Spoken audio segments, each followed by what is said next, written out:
Who remembers Silly Bandz? Those colorful, silicone wristbands that came in a variety of fun shapes, from animals to objects, numbers, and letters.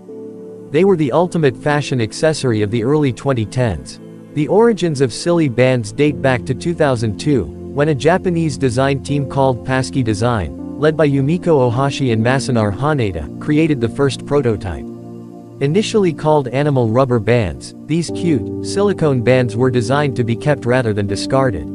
Fast forward to 2005, when Robert Croak, the president of BCP Imports, stumbled upon an animal rubber band at a product show in China, that was supposed to be in the shape of a dog, however it was poorly made. Robert asked the seller about the rubber band and he told him that the bands were sold as an office supply product.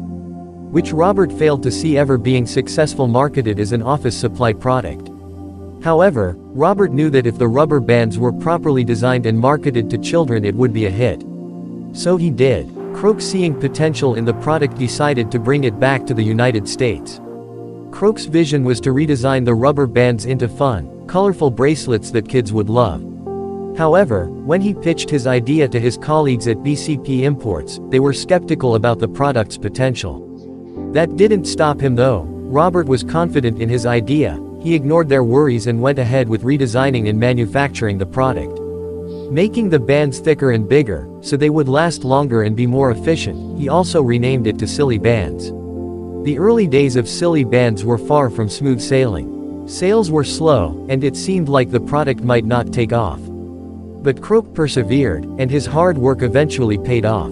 In 2010, Silly Bandz became a global phenomenon, with sales skyrocketing after celebrities like Sarah Jessica Parker and Shakira were spotted wearing them. Overnight, BCP Imports transformed from a small company with 12 employees to a global brand with over 300 staff members. Revenue soared from $10,000 to $100,000 per year, all thanks to the unstoppable success of Silly Bandz. Silly Bandz were more than just a toy, they were a cultural phenomenon.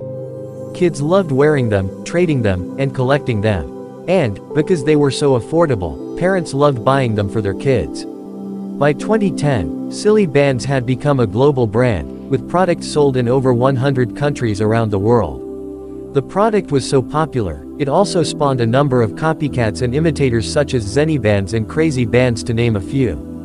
But, despite the competition, Silly Bandz remained the most popular and iconic brand of its kind. So, what made Silly Bandz so successful?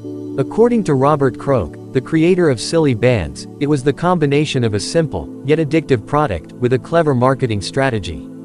We knew that kids loved collecting things, Croak said in an interview. So, we created a product that was fun, colorful, and easy to collect. As the Silly Bandz phenomenon continued to sweep the nation, Robert Croak was working tirelessly to capitalize on its success.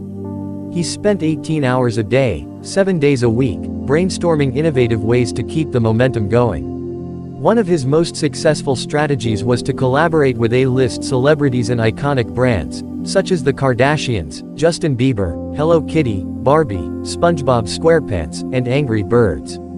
These exclusive partnerships resulted in a range of limited edition, licensed bracelets that further fueled the Silly Bandz craze. Thanks to his tireless efforts, Robert's net worth skyrocketed, and he became a millionaire. However, it wasn't all rainbows and sunshine. Robert soon faced challenges he never could have anticipated. Some schools banned Silly Bandz, citing them as a cause of distraction among children in class, due to them trading rubber bands when they should be paying attention. Doctors also warned that it was a danger hazard, as children often wore multiple bands on their arms, which could cut off blood circulation. For some time Robert enjoyed celebrity status, appearing on numerous TV shows, including Bloomberg, CNN, MTV's Maid, and Bravo's Housewives of Beverly Hills. He also made headlines in various news features and publications. Now, one thing all trends have in common, as fast as they rise, is as fast as they go, and for Silly Bandz it was no different. As the Silly Bandz craze eventually began to wane, Robert diversified his portfolio, investing in real estate, technology, and fast casual pizza enterprises. Although he hasn't replicated the same level of success with his subsequent products, Robert remains a respected entrepreneur and innovator, always on the lookout for the next big thing. This is it for now.